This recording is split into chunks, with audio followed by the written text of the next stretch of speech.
Bom dia pessoal, meu nome é Daniel Hassan, sou do Cefet MG e hoje a gente vai falar sobre um pouquinho mais sobre strings de listas, uso de listas e outras coleções, e também a gente vai falar sobre classes.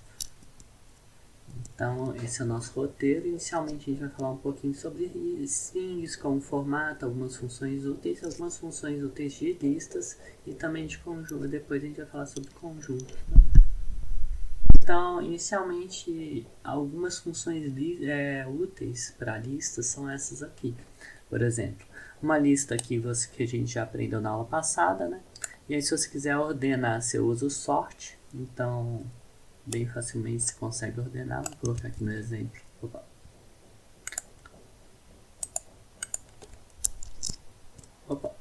Desculpa. Aqui você vai lá e ordena a lista. E se você quiser imprimir a lista aqui, ó, você tem a lista ordenada. Então assim é uma forma de ordenar a lista, uma lista de strings. E aí você tem também formas de retornar listas, partes da lista, a partir da posição 1 até a 4, né? A 5 não inclui a 5, né?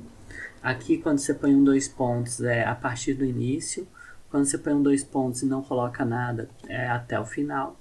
E aí você pode adicionar, você pode usar o append para adicionar no fim da lista. Mas se você quiser adicionar em alguma posição da lista, você usa o insert, você coloca a posição que você vai inserir e aí coloca o nome. Os demais vão ser deslocados à direita, né, para as posições seguintes.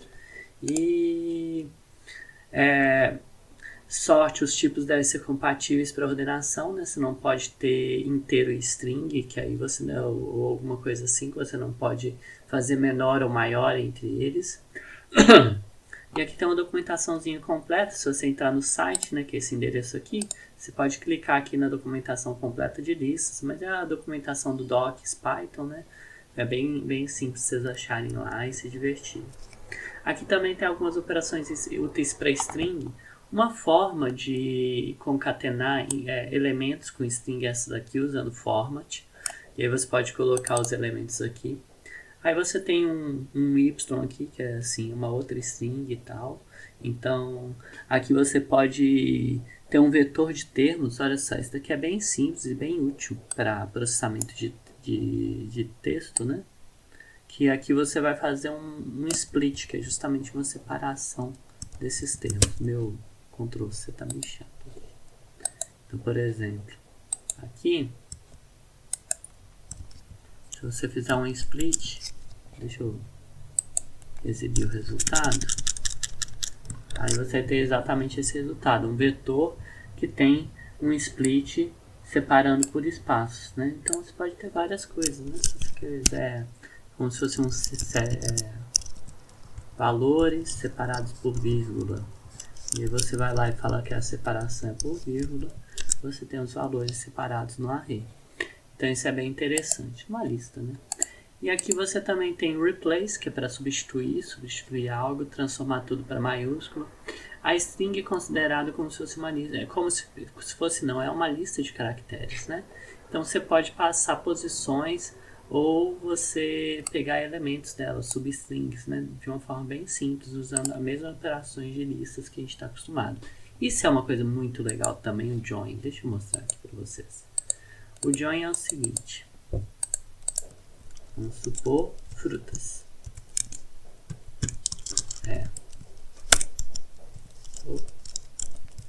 Uva, banana, kiwi. Aí, uva. Então, aí você vai fazer o join, é o que? É uma operação que você vai falar, ó, eu quero separar esses elementos pela vírgula. E aí eu faço join, e aí eu coloco frutas aqui.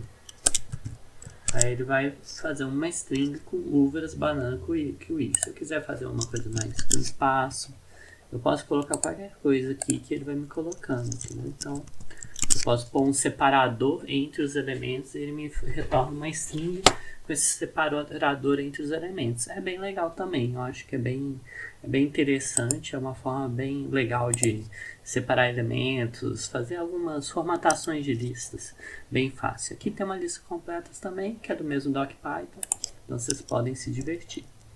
Aqui também é uma outra forma de fazer isso aqui, né? De uma forma mais simples, né? Que é usando o F aqui. Esse F sempre vai me indicar que é uma string formatada e sempre entre chaves aqui eu coloco as variáveis. E aí ele vai lá e gera como se fosse o toString, se fosse Java, né? Ele transforma em string cada elemento daqui. Então isso que ele faz. É bem interessante, bem simples. Você concatenar strings aqui é de uma forma bem limpa de você fazer o mesmo que você fez aqui. Então eu acho bem mais recomendável isso aqui. Foi algo que mudou agora, eu acho que a partir da versão 3.5 do Python, tá bem recente. Isso é difícil de falar recente, você pode estar vendo isso em 2040, né? Mas é a vida. É recente agora em 2020. Mas eu espero que em 2040 já tenha coisas mais divertidas de programação, na verdade.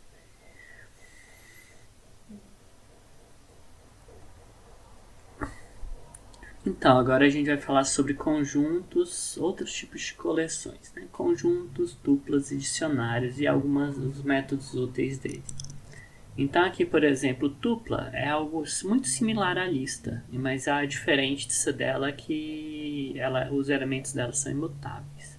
A instanciação dela pode ser feita de duas formas, desses dois formatos, e caso haja mais de apenas um elemento, você tem que colocar vírgula no final, porque senão você não consegue distinguir o que é isso daqui entre isso daqui e um elemento casa, né? Tipo, você não consegue distinguir, né? Então você tem que colocar vírgula no final. E é muito legal para atribuições que retornam mais de um valor ou funções que retornam mais de um valor. Então, por exemplo, se você tem esses dois, se você tem x e y, e você quer atribuir x igual a 1 e y igual a 5, você faz isso aqui. Não é tão útil não, mas é muito útil para isso aqui. Por exemplo, você tem uma função que retorna dois valores, e você por algum motivo não vai querer falar de classe, não vai querer usar classe, porque é uma coisa muito simples que você quer usar, aí você retorna essa função, retorna dois valores, o nome e o número da casa. Então é bem legal para você retornar dois valores e receber dois valores, né? Você retorna uma tupla e aí você recebe faz uma atribuição de dois valores. É bem interessante e bem útil tupla para essas coisas. E conjunto, que diferentemente de listas, é uma coleção não ordenada, ou seja, você não tem ordenação, não tem indexação dos elementos, e os elementos são únicos. E cada elemento deve ser hashable, ou seja, tem que ser imutável, tem que implementar os métodos hash e equal. Então, alguns exemplos deles é string, o inteiro, float e tuplas também. Então, você pode ter aqui, você pode instanciar com chaves, você instancia com chaves ele, e aí você pode percorrer valores de uma forma bem simples também. Aqui são algumas operações simples que você faz, né? Por exemplo, você tem cesta 1, duas cestas, né? E aí a primeira, se você quer fazer a interseção, você usa o i comercial, a união você usa o pipe, né? A subtração é a diferença entre esses conjuntos. Para adicionar algum elemento você usa add. Para você usar o in, ele significa se abacaxi pertence, como se fosse o pertence, como se fosse não, é o pertence, né? E aí se pertence ou não a alguma determinada, no caso, algum determinado conjunto, no caso aqui é uma cesta. Interessante vocês notarem que você pode usar esse in tanto para lista quanto para conjuntos. Mas a diferença é que quando você faz o in em conjunto,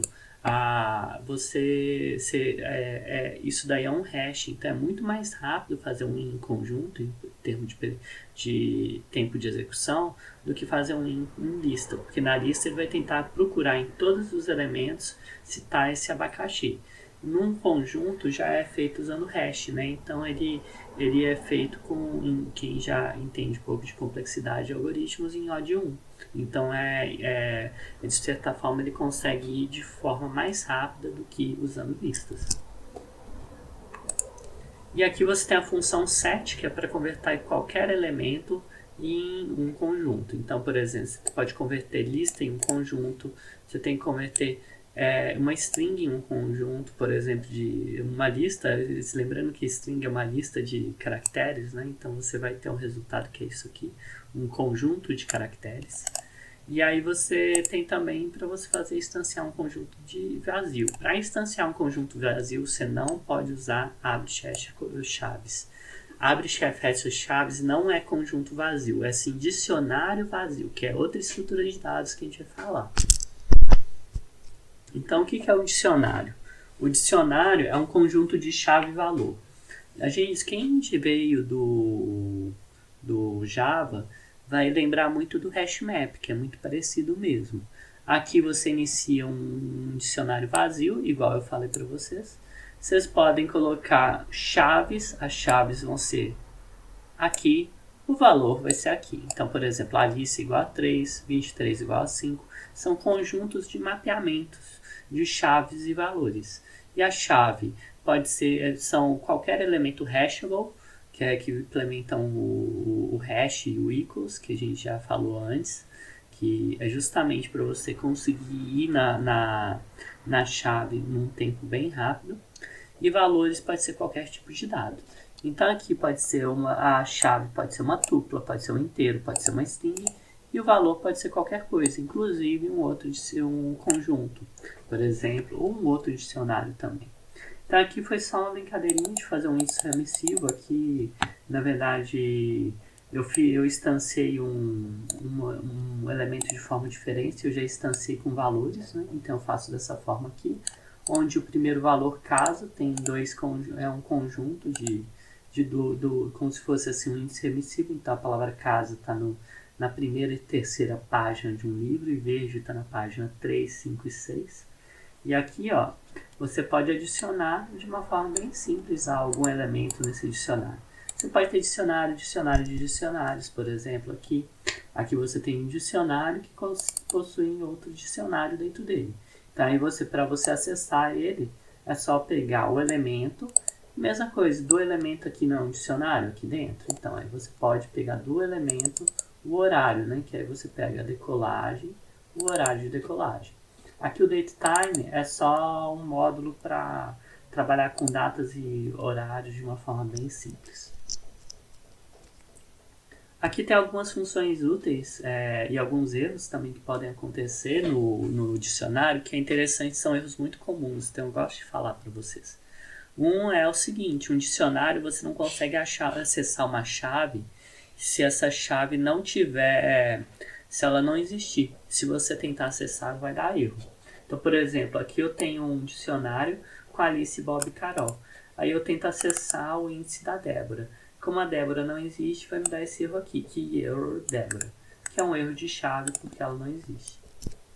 Aqui também tem uns outros funções úteis. Esse é aquele lá, o erro mais comum de todos.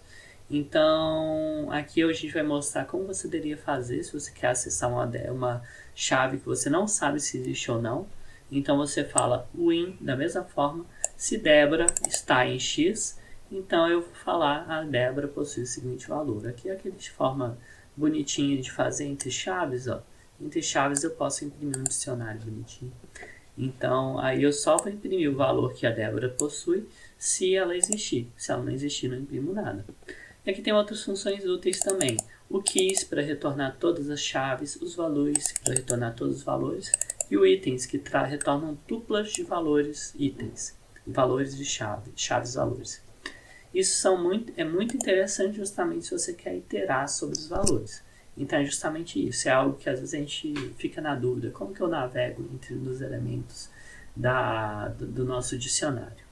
Como que se eu quiser navegar entre as chaves, eu faço um for x.keys.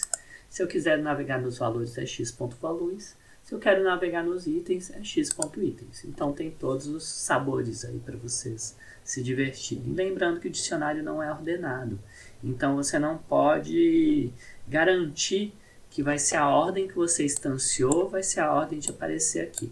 O dicionário inicialmente não é. Existe um dicionário que chama OrderDict, que ele é ordenado, mas aí é uma outra estrutura de dados. O dicionário, da forma simples que está dessa estrutura que a gente mais usa no Python, ele não é ordenado da mesma forma que o conjunto não é. E aqui também é uma brincadeira de uma lista de dicionários, né? Que aí eu naveguei nele, assim, fazendo um for. E aqui você tem dois, Ação e Coutinho, sou eu e mais um professor que também dá aula de programação web no Cefet. E aí você tem o resultado aqui bonitinho, usando esse formatado que eu já ensinei para vocês. Então aqui é você está navegando uma lista que possui dicionários.